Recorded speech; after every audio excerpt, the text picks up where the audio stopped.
Et bonsoir, bonjour tout le monde, pardon. Le plaisir de vous retrouver enfin en live. Ça fait quelques temps que j'en avais pas fait, avec les fêtes, etc., le lancement du club privé, etc. Donc c'est vrai que j'étais beaucoup concentré sur tout ça. Donc c'est vrai que j'avais pas fait de live, c'est reparti, on en est reparti pour un voire deux lives par semaine, dans lequel on va pouvoir échanger, dans lequel je vais essayer de vous donner mes meilleures astuces. Donc bienvenue, vraiment, je suis super content qu'on se revoit un petit peu enfin, ça fait plaisir. Donc n'hésitez pas surtout à partager ce live si vous pensez que ça peut aider des gens que vous connaissez, qui peuvent avoir besoin de ces conseils-là. Ce que vous pouvez faire aussi, c'est simplement le partager sur votre profil perso Facebook. Ça sera beaucoup plus simple pour vous de les retrouver si vous voulez les revisionner. Ok. Et autre chose, je vous invite, si vous ne me connaissez pas encore, à regarder juste en dessus, je vous ai mis un petit lien vers un plan alimentaire cétogène de 7 jours. Donc si vous voulez découvrir un petit peu cette alimentation-là, ou si vous la connaissez depuis un moment, mais que vous recherchez des recettes, vous recherchez des plats types qui vont vous permettre de rentrer en cétose, voilà, je vous invite simplement à regarder juste en dessus. Vous aurez un petit lien pour aller voir ça. Ça commence à se connecter. Salut Donia. Alors super, moi aussi ça me fait plaisir de vous revoir. Hop, on va enlever ça.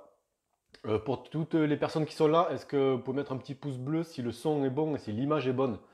Qu'on soit sûr que vous m'entendez bien, que vous me voyez bien, ça serait un petit peu dommage ouais, qu'on discute et qu'on s'entende pas, ça serait un petit peu con, hein. Donc n'hésite pas à mettre un petit pouce bleu simplement pour me dire que tout est ok de votre côté, qu'il n'y a pas de problème technique. Alors attendez, je vais juste recentrer un petit peu ça. Ok. Donc dans le live d'aujourd'hui, on va parler de sport, d'accord, d'activité physique aussi. On va voir que c'est pas la même chose. Et de est-ce que c'est nécessaire ou pas pour perdre du poids quand on suit une alimentation cétogène, parce que c'est vrai que c'est le truc qu'on entend un petit peu tout le temps, quoi, hein. C'est tu veux perdre du poids, tu manges moins et tu fais du sport, tu vois, pour augmenter ta dépense physique. Mais est-ce que c'est réellement nécessaire, d'accord? C'est ce qu'on va essayer de voir un petit peu. Euh, Déjà, je vais couper court directement à toutes les questions qu'il peut y avoir. Euh, Est-ce que c'est obligatoire de faire du sport? Alors du sport au sens, je sais pas, faire de la muscu, faire du footing pendant, enfin voilà, genre du marathon, faire, je sais pas, un sport voilà, qui demande vraiment de voilà, de s'y mettre et de se fatiguer, quoi. Ça, clairement, la réponse c'est non. Voilà. Maintenant, on va voir un petit peu ce que je vous conseille de faire et ce qui est, à mon sens, par contre, indispensable. Hello Stéphanie, alors hello tout le monde, hello Marie-Christine, Mélissa, Stéphanie, Peggy, Rameke, Poupoune, pardon. Bienvenue, n'hésitez pas à me mettre un petit pouce bleu si vous m'entendez bien et que vous me voyez bien. Ça me rassure toujours un peu, je suis toujours un petit peu en stress côté technique à chaque fois. J'essaie toujours ouais, voilà, que je sois sûr que mon message passe bien, donc c'est important. Donc, comme je te disais, si tu viens juste d'arriver, on va parler de sport et d'activité physique et de cétogène. Est-ce que c'est nécessaire de faire du sport pour perdre du poids en cétogène? Donc j'ai répondu directement le sport au sens sport très intense, type, je sais pas, musculation, courir je sais pas, courir un marathon, faire du vélo de manière, voilà, de manière intense, pas simplement une petite balade à vélo. Clairement, la réponse est non, c'est pas nécessaire. C'est bien si tu le fais, ça apporte un plus, ça te permet de gagner voilà, en masse musculaire, ça te permet aussi de réduire le stress. Enfin, il y a tout un tas de trucs comme ça qui sont très bien. Néanmoins, on va voir que c'est pas obligatoire. Ce qu'il est, à mon sens, plus, alors bien sûr, c'est pas obligatoire, mais c'est très fortement conseillé, c'est d'avoir une activité physique. Alors, euh, une activité physique, la différence entre activité physique et sport, on va dire. Donc le sport, comme je t'ai dit, on va dire, pour moi, c'est des choses assez intenses où tu vas être dans un club, où tu vas avoir des performances, etc., etc. Où ça demande quand même un engagement, que ça soit déjà même ne serait-ce que mental, mais aussi voilà, physique assez important. Et c'est difficile pour beaucoup de personnes de tenir ça sur le long terme. Activité physique, à mon sens, c'est plutôt le fait de simplement de bouger. D'accord? Bouger, ça veut dire quoi? C'est simplement, je sais pas, ne serait-ce que faire un petit peu de ménage ou de jardinage chez toi. Ça peut être, euh, Ça peut être danser pendant que tu fais la cuisine, tu vois, je t'ai dit un truc tout con. Mais tu vois ce genre de choses. Ça peut être aller te balader. Ça peut être aller au travail en vélo. Attends, j'avais noté deux, trois trucs. Faire du shopping, bien sûr, bon, simplement, voilà, ça permet de marcher. Faire du yoga aussi, ce genre d'activités qui sont très douces et qui permettent en fait simplement. d'être en activité physique. D'accord? On n'est pas dans une démarche sportive, on est simplement dans une démarche voilà, d'apporter un petit peu de mouvement dans notre vie.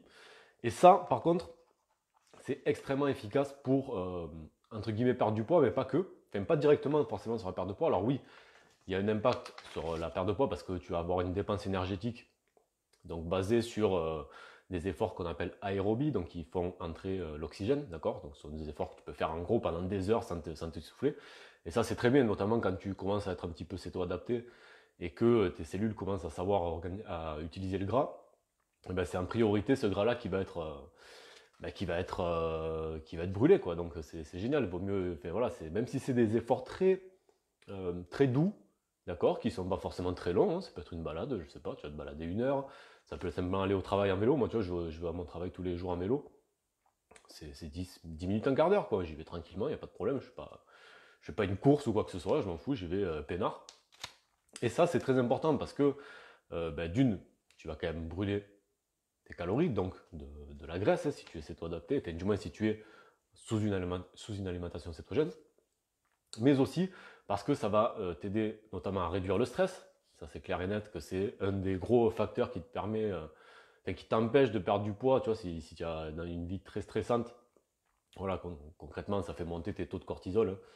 Le cortisol, c'est l'hormone du stress et c'est une hormone qui va en fait faire monter ta glycémie. Donc derrière, c'est toujours plus difficile de rentrer, d'aller vers la céto-adaptation. Donc ben, voilà, le stress, c'est un peu ton ennemi. Et malheureusement, on y est tous soumis. Donc vraiment, une des bonnes manières d'évacuer ce stress au jour le jour, c'est simplement de se bouger, mais de manière voilà, normale et tranquille, sans avoir besoin d'aller, comme je te disais, d'aller dans une salle de sport pour lever des haltères ou faire, je sais pas, faire du crossfit ou ce genre de choses. Simplement, le fait de s'aérer l'esprit, d'aller faire du yoga, d'aller faire peut-être un petit peu de shopping, aller jardiner, ce genre de choses, aller faire une petite balade en vélo avec vos enfants, peu importe. C'est vraiment des choses qui aident vraiment à évacuer le stress. Ça va vous aider aussi à mieux dormir. Et ça aussi, c'est un des gros leviers qu'on a, hein. Si votre sommeil est de mauvaise qualité, si vous n'avez pas un sommeil réparateur, la perte de poids, ça va être très compliqué. Donc vraiment, moi, je vous conseille, enfin, c'est un conseil tout bête, mais souvent, moi, je trouve, enfin, j'ai eu envie de vous le donner, tout simplement parce que, enfin, je suis sur le groupe, là, je commence à avoir des gens en coaching sur le club et tout, puis on discute. Et puis, ben, souvent, c'est est-ce que je dois rajouter du sport? Tu vois, mais tout de suite, automatiquement, on pense à des sports intenses, voilà, aller courir 1 heure, aller en salle de muscu, moi je me répète, mais en gros, tu vois le principe. Et ben, concrètement, c'est pas nécessaire d'aller jusqu'à là. Vraiment, simplement le fait d'avoir une activité toute simple comme toutes celles que je t'ai citées juste avant, ça va vraiment, vraiment beaucoup t'aider. Donc je t'invite ben, à y réfléchir. Si tu es plutôt sédentaire actuellement, que tu as du mal à te dire il faudrait que je devienne sportive et tout, enlève-toi cette idée un petit peu de la tête et commence déjà par ben, ne serait-ce que simplement bouger un petit peu. Et vraiment, tu te rendras compte que ça fait énormément de bien.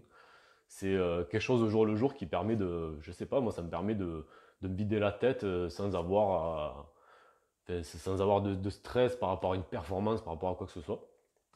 Et ben, sans que ça me stresse déjà de base, en me disant il faut que j'aille à la salle, il faut que j'aille courir, et j'en ai pas spécialement envie, mais pour ma perte de poids c'est important. Non, ça il faut vraiment se l'enlever de la tête et se concentrer sur des activités physiques douces.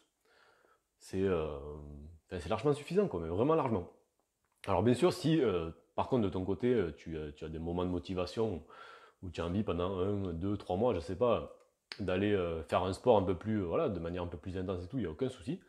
Fais-toi plaisir, vraiment. Si tu arrives à des périodes au bout de, je sais pas, 2, 3 mois, tu as un peu moins de motivation et ben, tu n'as plus trop envie d'y aller, on passe tous par là. Surtout ne t'en fais pas, ne t'en veux pas.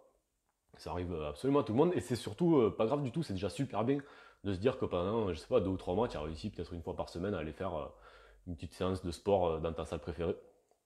Donc voilà. Et ben, profite de ces moments peut-être où tu es un peu moins motivé pour faire des activités plus douces, plus tranquilles, et essayer de bouger un maximum toute la journée, mais tout en gardant ben, à l'esprit que ça peut être des choses extrêmement simples, comme je te disais tout à l'heure, ben, je sais pas, tu es en train de cuisiner, tu vois, moi je cuisine tous les soirs, on met un petit peu de musique avec ma femme et ma fille, et puis on danse, quoi. Tu vois, on fait les cons un peu ensemble et tout, on rigole.